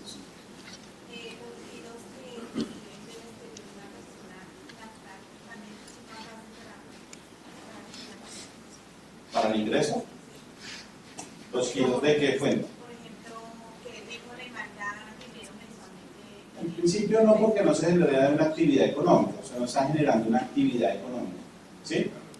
Ojo con el ingreso. El ingreso es todo lo que, el ingreso derivado de la generación de una actividad económica. ¿Sí? Lo otro son, por así decirlo, donaciones. Me lo está regalando y no tendría razón de ser eso. Disculpe, si a la persona le consignan eso, tiene que declarar automáticamente por consignación. Y entonces, ¿cómo va a decir que no tiene ingresos? Porque cuando usted, mire, vamos a hacer una comparación porque muy seguramente todos están pensando, esta gente saca la información de la declaración de renta. Sí. Es una de las fuentes de información. Sí. Acompañado de eso está la información exógena, acompañado de eso están los bancos, acompañado de eso está el RUT, acompañado de eso están las notarías. O sea, hoy les decía, ¿quiénes reportan información exógena a la DIAN? Todos, ¿cierto? ¿Cuál es la base mínima para reportar un tercero? El año, ¿cierto? O sea, ¿quién no aparece ahí? Yo le digo a mi esposa, cielo, cada vez que tú vas y te compras una blusita ya divina donde a ustedes les gusta comprar esas blusitas que son bien baraticas, ¿cierto? La cédula no te la preguntan solo para acumularte los puntos. Entonces, claro, hay un cúmulo de información, pero cuando yo miro consignaciones, también tengo que contrastarlo con otros tipos de declaraciones. Entonces, si yo miro, supongamos que yo miro la declaración de renta, las consignaciones, ¿eso cómo lo registro? ¿Eso es un ingreso? No es un ingreso. Eso no es un ingreso porque los ingresos, en la definición de ingresos están salarios, está por servicios, y eso es una actividad económica, por arrendamientos es una actividad económica, y otros ingresos que pues allí entran acciones, bueno, todas esas otras cosas que dividendos y participaciones, etcétera, son otra fuente de ingreso por una actividad económica. En este caso, cuando me consignan a mi cuenta, pues sí, entró un dinero, que si es mucho el dinero, pues lo que me va a obligar es a declarar, me vuelvo un declarante, pero no quiere decir que me vuelva contribuyente para efectos de renta. Así mismo pasa para salud, para seguridad social. En este caso, podría no ser un ingreso. Ahora bien, si a mí me lo consignan es del extranjero porque tengo un arrendamiento allá, tengo una inversión allá, entonces yo estoy monetizando un ingreso generado por una actividad económica en otro país. ¿Sí me entienden? ¿Cómo funciona? Listo. Vamos a pasar a la conformación del ingreso base de cotización. Y vamos a ver en esta conformación del ingreso base de cotización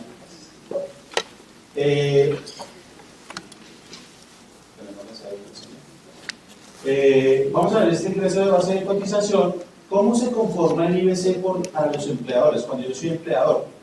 Normalmente, y lo vamos a ver aquí, son los empleadores que se rigen por el Código Sustantivo del Trabajo. ¿Sí?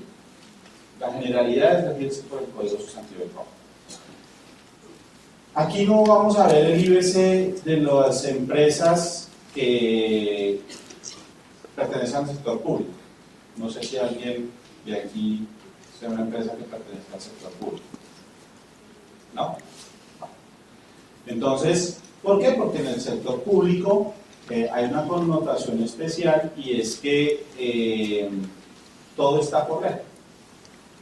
Entonces, la ley cuarta de 1992, 93, define qué son pagos salariales y qué son pagos no salariales en el sector público, y a pesar de eso hay otras normas, otro compendio de normas que dice para cada tipo de entidad pública cuáles pagos son salarios, cuáles pagos no son salarios, cuáles pagos aportan al SENA, al ICBF, a Seguridad Social y cuáles no. Entonces, vamos a ver eso.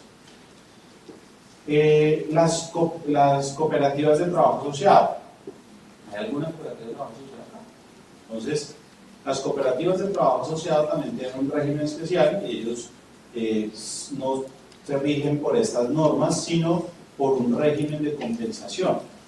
Y en la ley describe que el régimen de compensación, ellos pueden tener solo dos tipos de compensaciones: ordinarias o extraordinarias. Ellos no les aplica nada del Código Sustantivo del Trabajo. ¿Sí?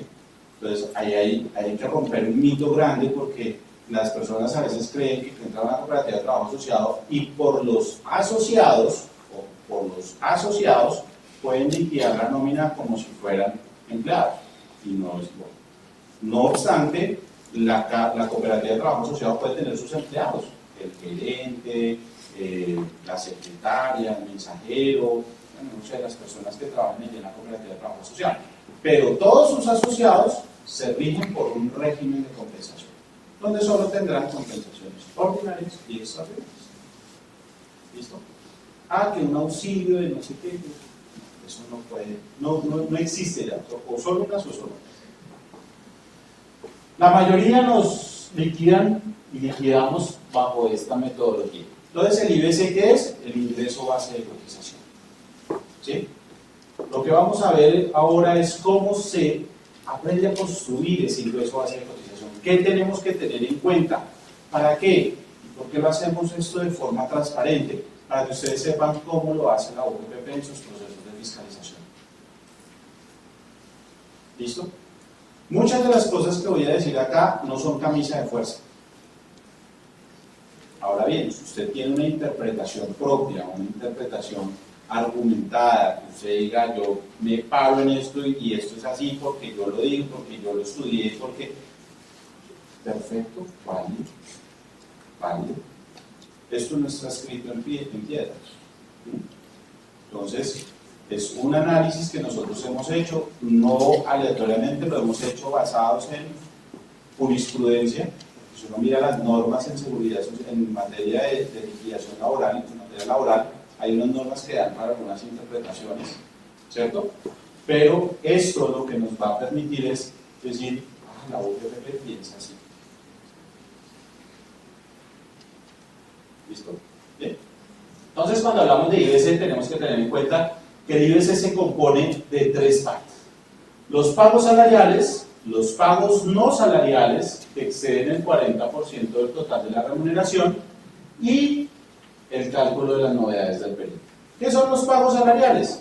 Todo lo que retribuye el servicio del trabajador, en dinero o en especie. Muchas veces tenemos claro que es lo que le doy en dinero al trabajador. Normalmente en los comprobantes de nómina se ve lo que es dinero, ¿cierto? Lo que me van a consignar. No se ve lo que es en especie. Cuando se reflejan los pagos que le doy en especie. Y hay que hacerlo. Bien. Esos son los pagos salariales. Los pagos no salariales, entonces aquí entra el sueldo, ¿cierto? Las horas extras, comisiones, etc. Recargos nocturnos, todo eso son pagos salariales. ¿Qué es los pagos, el total de los pagos no salariales que exceden el 40%? Esto es la aplicación del artículo 30 de la ley 1393 de 2010. ¿Listo?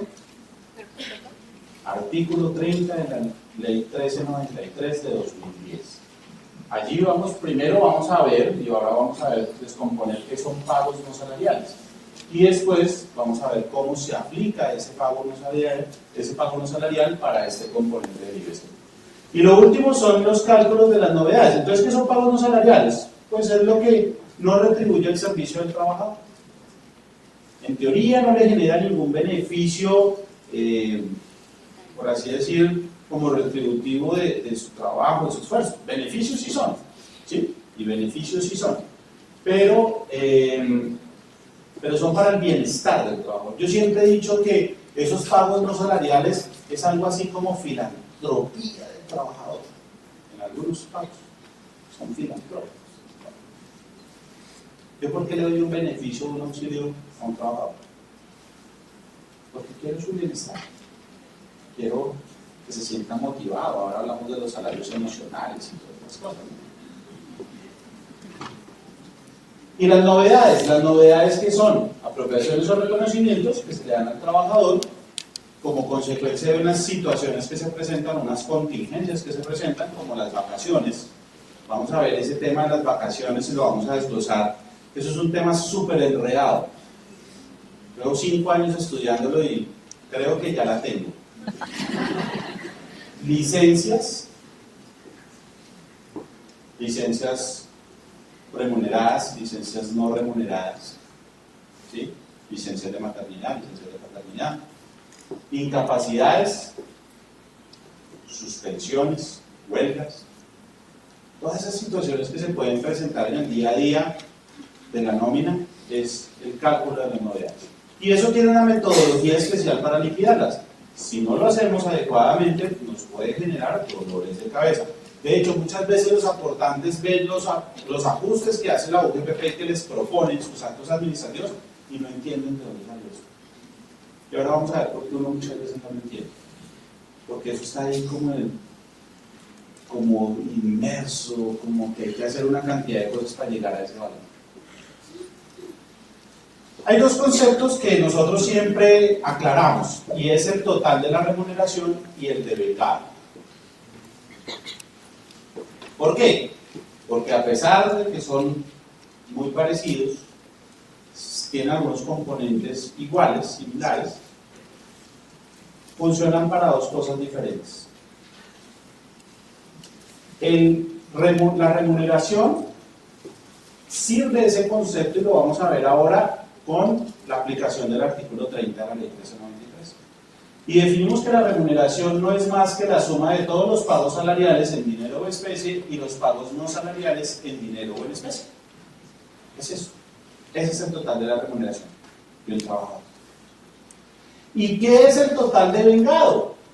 Pues no es más que la suma de los pagos salariales en dinero en especie más la suma de los pagos no salariales en dinero en especie más el valor pagado de las vacaciones. ¿Qué tipos de vacaciones yo le doy a mi trabajador o le pago a mi trabajador? Vacaciones disfrutadas. Vacaciones compensadas en dinero. Y vacaciones en liquidación de contratos. ¿Listo? Esos son los tres tipos de vacaciones. ¿Por qué es importante eso del devengado? Porque el devengado va directamente relacionado con los beneficios del crédito. Para yo saber si me puedo o no acoger a los beneficios del crédito, tengo que evaluar el total devengado.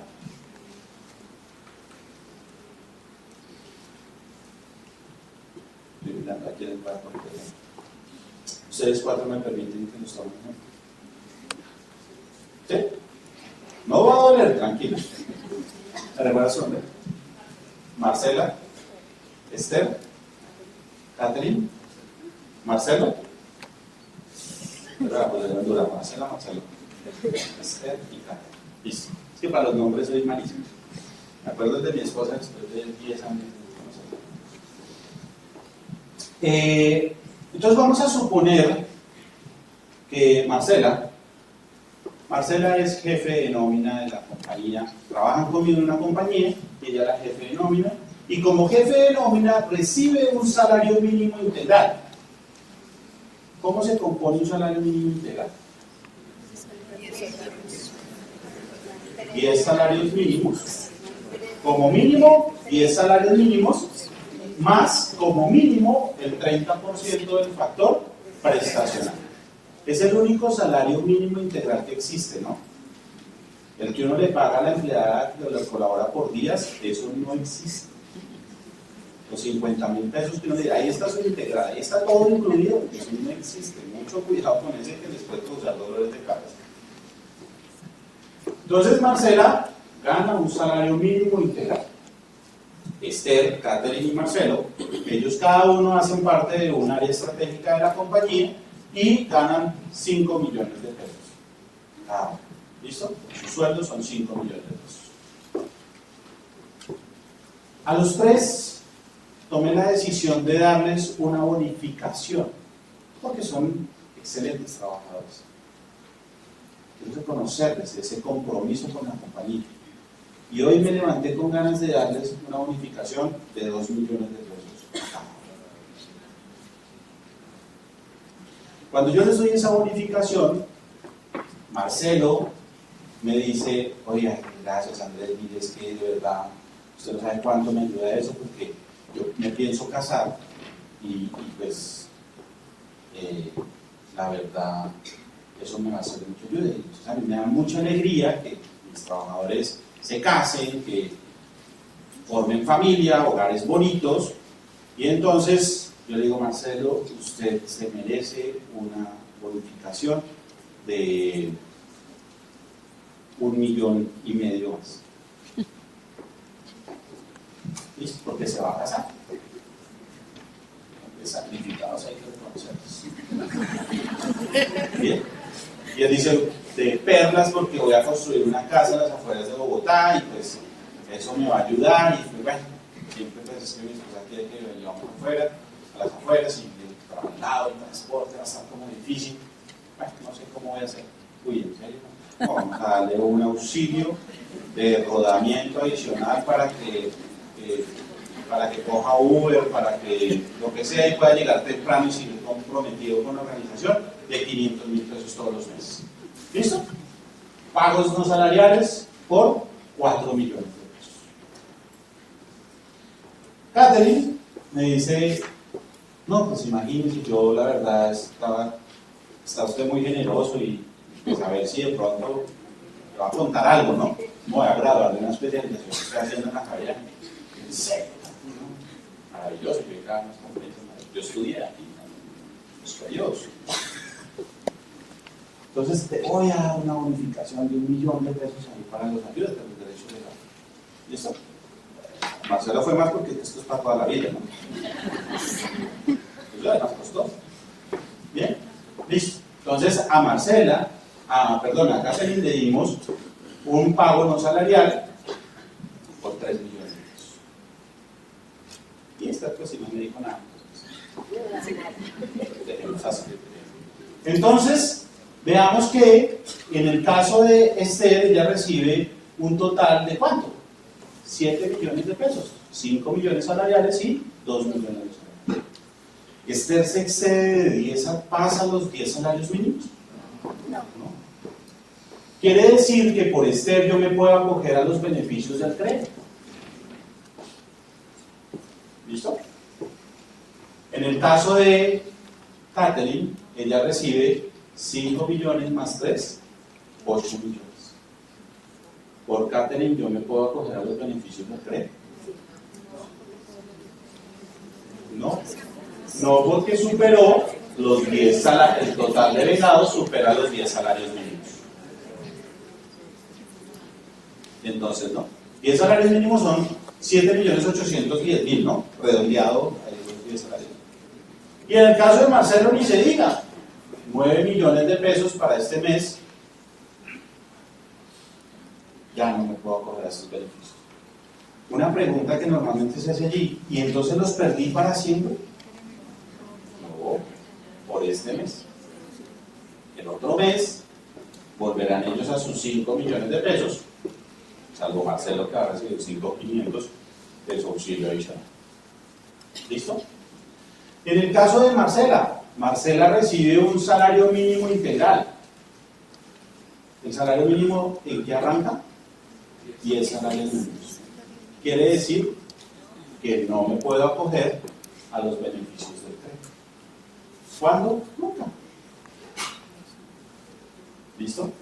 Ese es un ejercicio que hay que hacer todos los meses por todos los trabajadores. Normalmente los software de nómina ya tienen esos avances, pero no dejen de hacerle auditoría a esos software de nómina, porque a veces cometen errores, ¿sí? Entonces hay que tenerlo muy claro.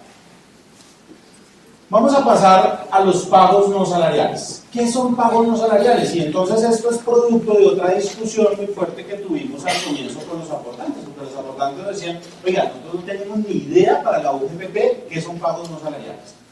Díganos, señores UGPP, qué son pagos no salariales, y yo, pues miro a ver si estoy de acuerdo o no.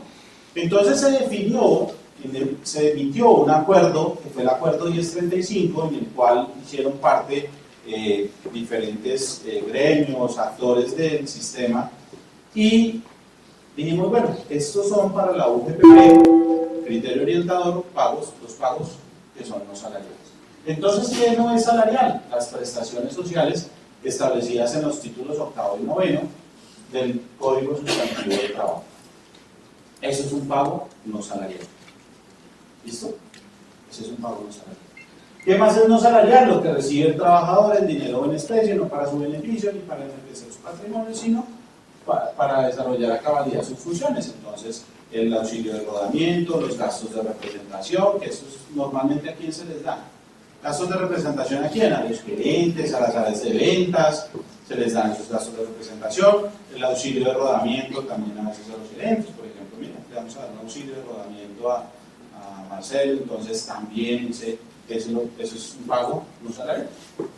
¿Sí? Y otros pagos semejantes, vestuario, comunicaciones, estudio. Normalmente las empresas lo mandan a uno a estudiar. Usted tiene que hacer el diplomado en NIF porque si no, está out. ¿Cierto? Entonces, por la especialización en normas internacionales, lo que sea, tienen que hacer. Entonces, ¿para qué es eso? Para desarrollar a cabalidad sus funciones. Esos son pagos no salariales. Los viáticos. Los viáticos, hay dos tipos de viáticos: viáticos permanentes, viáticos accidentales. La ley, en el artículo 130 del Código Sustantivo del Trabajo, dice que cuando yo pago un viático, debo definir o debo tener claro que el viático tiene 4 componentes. Y de esos 4 componentes, cuando son permanentes, hay 2 que son salariales y 2 que no son salariales. Pero ¿cuáles son esos 4 componentes? Alojamiento, manutención, gastos de representación y transporte. Esos son los 4 componentes de los viáticos. Cuando un viático es permanente, 2 de ellos, el componente de alojamiento y el componente de manutención, son salariales. Los otros 2 no son salariales. Pero ahora el problema es cómo saber que un viático es permanente o que es accidental. ¿Cómo hago para identificar eso? Entonces, porque si uno dice permanentes, pues eso quedó ahí efímero. ¿Permanentes qué es? Que se pague todos los meses, que se pague todos los días, que se pague cuánto pasa al mes. ¿Cómo es? Entonces, nosotros en un estudio de jurisprudencia identificamos que hay 2 criterios principales por los cuales se ha caracterizado que un pago, un viático, sea permanente. El primero, cuando se pague por la mitad del mes más un día, en el mes se pague por la mitad del mes más un día, o sea, 16 días. ¿Sí? Eso dará que un viático es permanente. Y lo segundo, cuando la naturaleza del cargo requiera del pago de viáticos. Yo contraté 5 asesores comerciales para la compañía. Ellos 2 están en Bogotá. Y ustedes 3 tienen que recorrer todo el país. Cada vez que yo les pague los viáticos, alguna de ellas, esos viáticos serán permanentes. Porque la naturaleza de su contrato es estar, que son súper eficientes y hacen por teléfono y videoconferencia y viajan una sola vez al mes. Ese mes viajaron viáticos permanentes. Porque su naturaleza del contrato es para eso. Para eso los contraté. Para eso están en la compañía. ¿Sí? Eso sí, eso es lo que habla con la naturaleza del contrato. En el caso de ustedes, no, los contraté para que hagan la gestión comercial. Que de pronto Sandra tuvo que reemplazar a Gina un día. ¿Viáticos serán permanentes? No, porque yo no la contraté para eso. Serán accidentales. Y en los viáticos accidentales, uno de los 4 componentes es salario.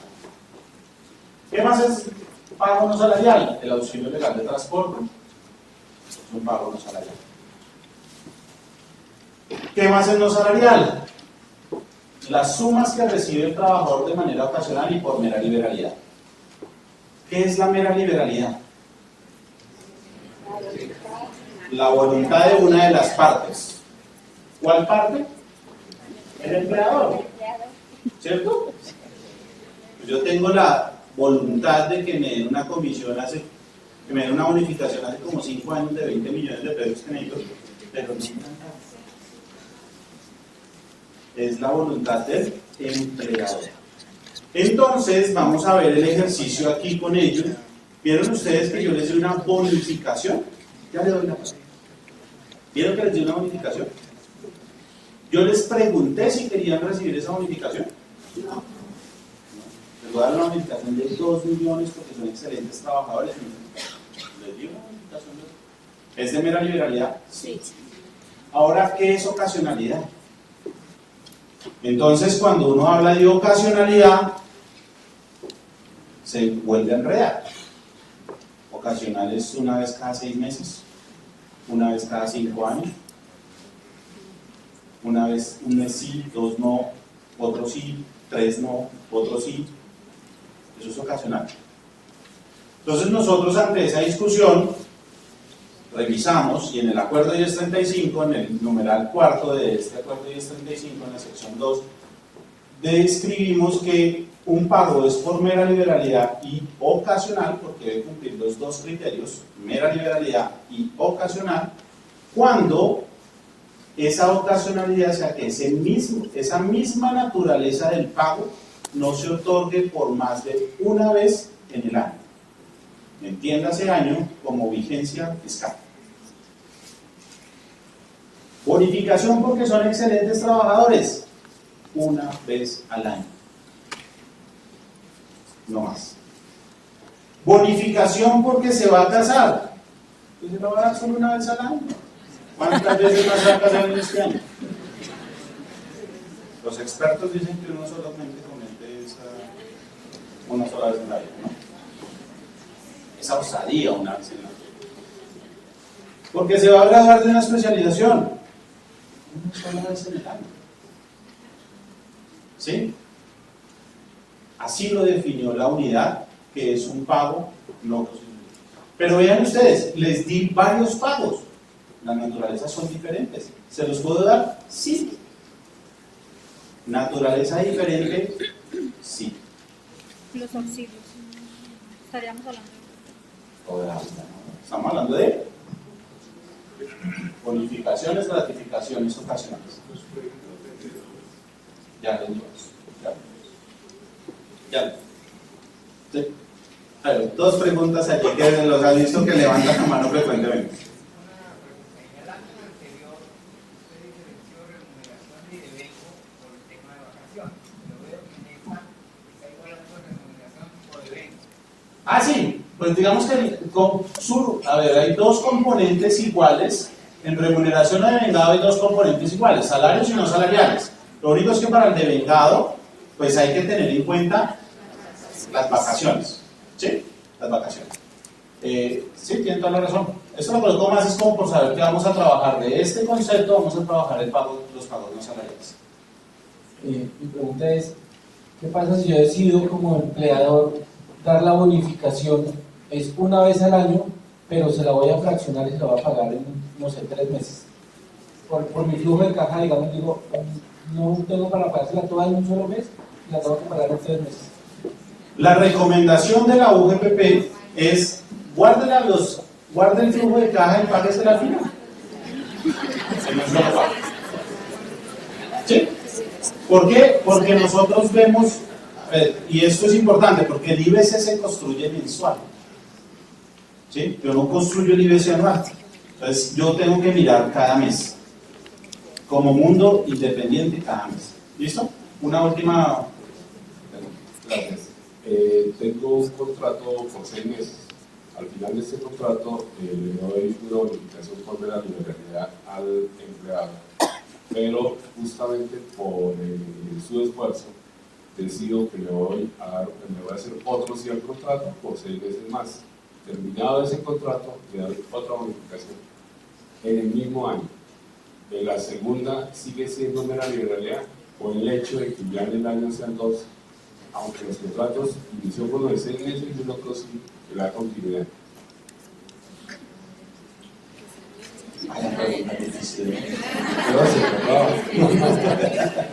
Pero digamos que ahí lo que uno tendría que ver es, porque lo que estaríamos hablando es de un contrato a término fijo, ¿cierto? Entonces uno lo que podría decir es que se termina un contrato y hago un nuevo contrato, pues puede ser que lo amplío, pero sería de demostrarlo, de probarlo, ¿sí? Vemos que aquí muchas cosas son probatorias, por eso les digo, aquí no hay últimas palabras, en principio y en norma general, esto se sale de una norma general, ¿cierto?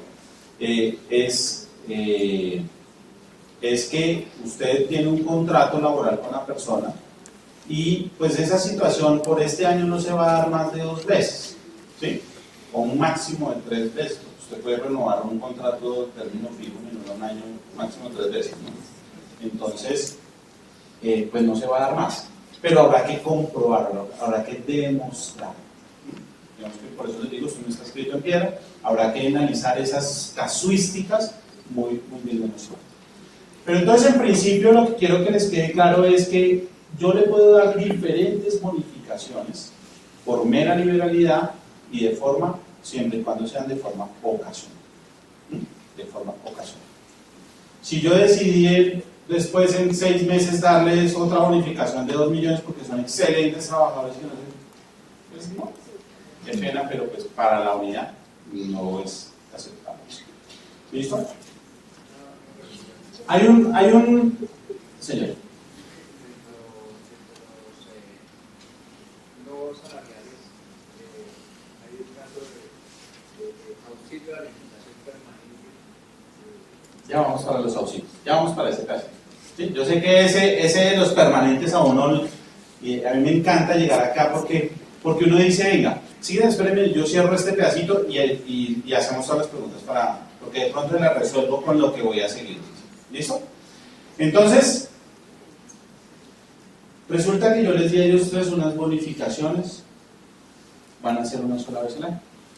Entonces, listo, le digo, Marcela, hazme un favor, regístrame las bonificaciones y el auxilio que le voy a dar a Marcela. Marcela dice, sí, listo, ok, perfecto, yo lo voy a hacer. Lo primero que me va a pedir Marcela, muy seguramente, es un soporte, evidencia. Nuestra invitación es a que siempre haya una evidencia. La mera liberalidad, yo no necesito decirles a ellos si lo quieren o no recibir, pero sí tengo que decir a Marcela, oye Marcela, denles esto, ¿sí? Quiere decir que no les voy a pedir a ellos que me firmen nada, pero sí tengo que dejar por escrito que les voy a dar una bonificación por esto, por qué se las voy a dar, para qué se las voy a dar, cuál fue la naturaleza de ese pago, de darles esa bonificación. ¿Listo? Para que cumpla este criterio. Pero como tenemos un problemita aquí, y es que hay un pago que le voy a dar a Marcelo, que no es ocasional. Marcela me dice, oiga, ¿y qué hacemos con los 500,000? ¿Los ahorro hasta que se los pueda dar a Marcelo? ¿En un solo pago en el año? No. Ella, como fue muy juiciosa, fue al seminario que dictó la unidad de gestión pensional para fiscales en la Universidad Javeriana. Entonces dice, mire literal G del acuerdo 1035. Beneficios o auxilios habituales ocasionales acordados, convencional, contractual o total de forma salarial, cuando las partes han dispuesto expresamente que no constituyen salario en dinero en especie. ¿Qué tengo que hacer? ¿Qué me dice Marcela? ¿Qué es lo que tengo que hacer? Tengo que cambiar mi lenguaje. Ya le puedo decir, Marcelo, le voy a dar 500,000 pesos para aquí. Voy a decirle, Marcelo, le voy a dar 500,000 pesos, no salariales, todos los meses, como auxilio de Uber,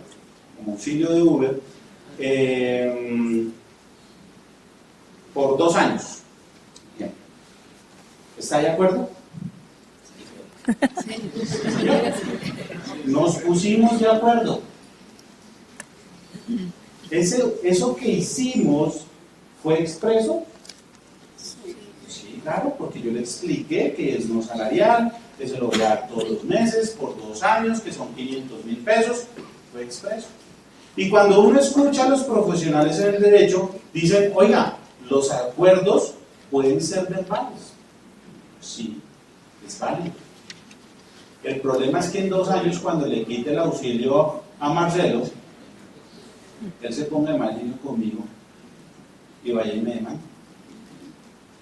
Y entonces va a decir, los padres que a mí me llevaban dando desde hace 2 años 500,000 pesos, y fue la verdad, yo no me acuerdo porque además se puso de mal genio conmigo.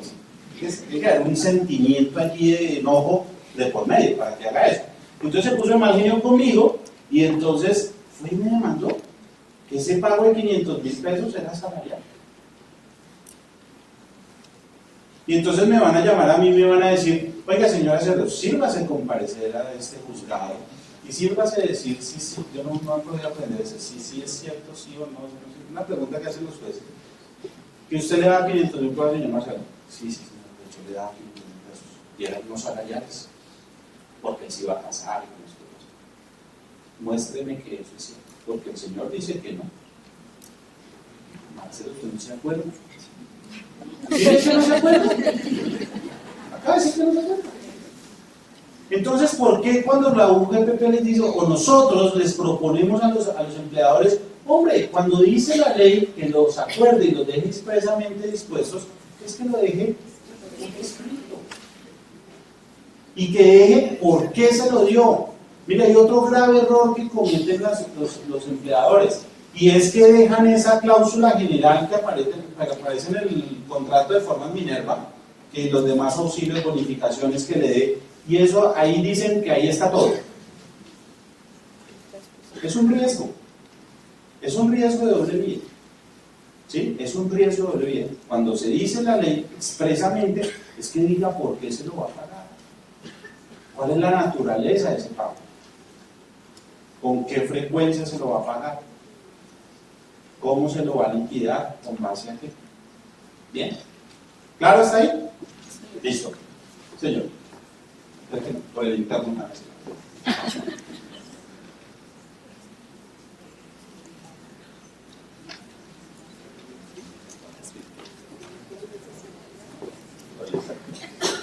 Que el almuerzo no está incluido.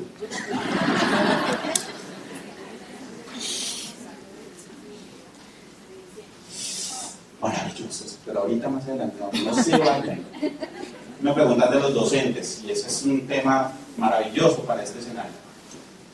Ya le doy la palabra. Para cerrar aquí un tema. ¿Ustedes se acuerdan que Esther, que uno le adivina, pero ella es muy buena en su área de ventas? Entonces yo dije, no, yo voy a hacer algo. Yo le voy a dar una bonificación a Esther, pero le voy a decir, la bonificación va a ser lo siguiente. Esther, te voy a dar una bonificación cada 3 meses, no salarial, ¿sí? Pero va a depender de lo siguiente. Si tú cumples un objetivo de ventas de más de 100 millones de pesos, te voy a dar el 20% de tu salario. Si tú superas los 200 millones de pesos, te voy a dar el 50% de tu salario. Y si superas los 500 millones de pesos, te voy a dar un salario completo cada 3 meses. ¿Estás de acuerdo? Sí, señor. ¿Lo acordamos, cierto? Lo acordamos. ¿Lo firmas? Expresamente. Esther, ¿cierto? Esther sí se puede echar para atrás. Porque yo lo que estoy haciendo aquí es que le estoy retribuyendo ¿qué? Servicio. ¿Qué va a tener que hacer Esther para ganarse esa bonificación?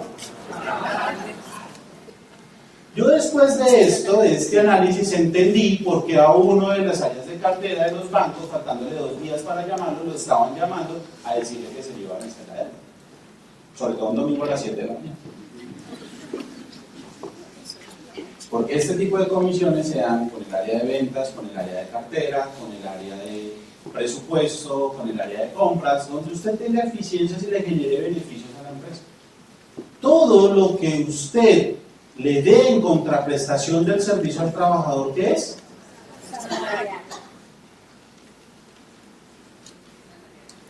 Es decir, todo lo que yo le condicione al trabajador que para recibir eso tiene que hacer un esfuerzo y generarme una utilidad a mí, como empresa, pues es retribución del servicio. Bien, ese es un rasero donde uno puede mirar los premios, donde uno puede mirar las bonificaciones, donde uno puede mirar eso. Era lo que yo les decía ahorita, estos 2 pagos son mera filantropía. Quiero el bienestar de mis trabajadores, quiero el bien de ellos, ¿Claro hasta acá? Bueno, entonces vamos a hacer un break de 15 minutos para que tomen un tinto, hagan el discernimiento de todo esto que hemos hablado y por favor no se me vayan a ir para que veamos qué es lo que va a pasar ahora con el resto de novedades. ¿Listo? Gracias.